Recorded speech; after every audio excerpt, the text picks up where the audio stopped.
कक्षा 9th प्रश्नावली 1.6 प्रश्न 3 सरल कीजिए।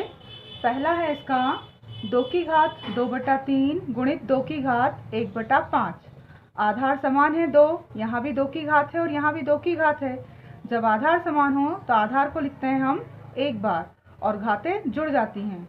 2 की घात 3 उसमें जुड़ जाएगी 1/5। जब आधार समान हो तो घातें जुड़ जाती हैं।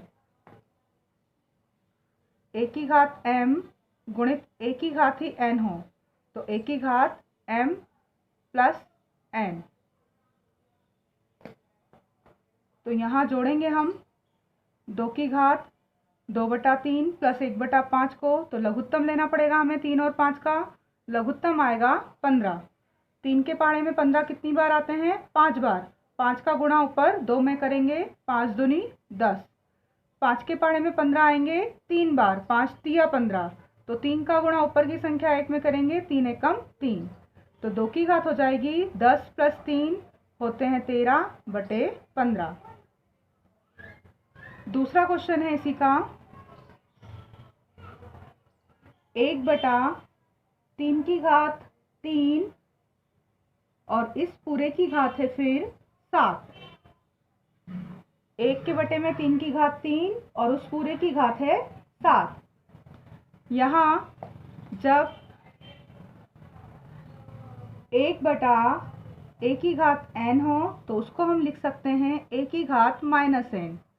बटे में अगर a की घात है तो वो ऊपर आएगी तो काय में जाएगी? माइनस में।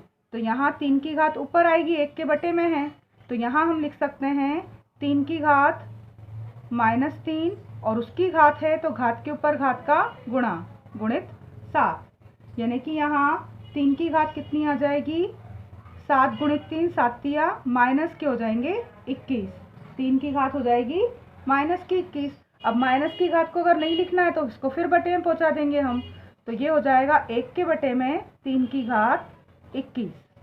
1 के बटे में 3 की घात 21। अगर इसी का उल्टा कि a की घात -n हो तो उसको हम क्या लिख सकते हैं? 1 के बटे में a की घात n। बटे में थी तो ऊपर लिखा माइनस में, और अगर माइनस में है तो उसको हम धनात्मक रूप में लिखना है तो बटे में लिख सकते हैं। तीसरा प्रश्न है इसी का 11 की घात है 1/2 और उसके बटे में है 11 की घात 1/4। अब यहाँ a की घात क्या हो रही है? m और भागित में बटे में यानी भागित में है a की घात n अलग है, तो इसको हम क्या लिख सकते हैं?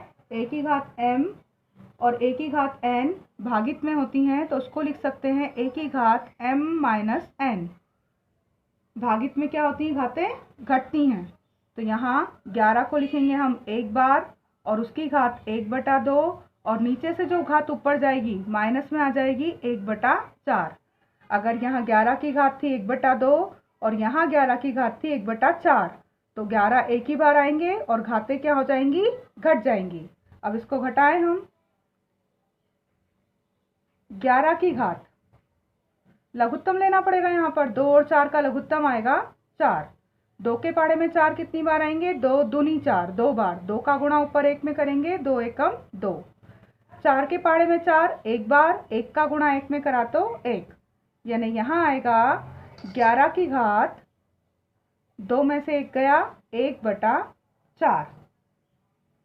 चौथा क्वेश्चन है इसी का 7 की घात है 1/2 और गुणित 8 की घात है 1/2। यहाँ फार्मूला क्या लग रहा है? a की घात है m और b की घात है m। दोनों की घात m है पर a और b अलग अलग संख्याएं हैं। a की घात भी है m और जो अलग संख्या b थी उसकी घात भी 1/2। घातें दोनों की एक जैसी हैं m, तो उसको हम लिख सकते हैं a गुणित b की घात m। यानी यहाँ हम लिखेंगे 7 गुणित 8 दोनों की घात है 1/2। 7 और 8 दोनों की घात 1/2। 7 × 8 = 56। 56 की घात 1/2।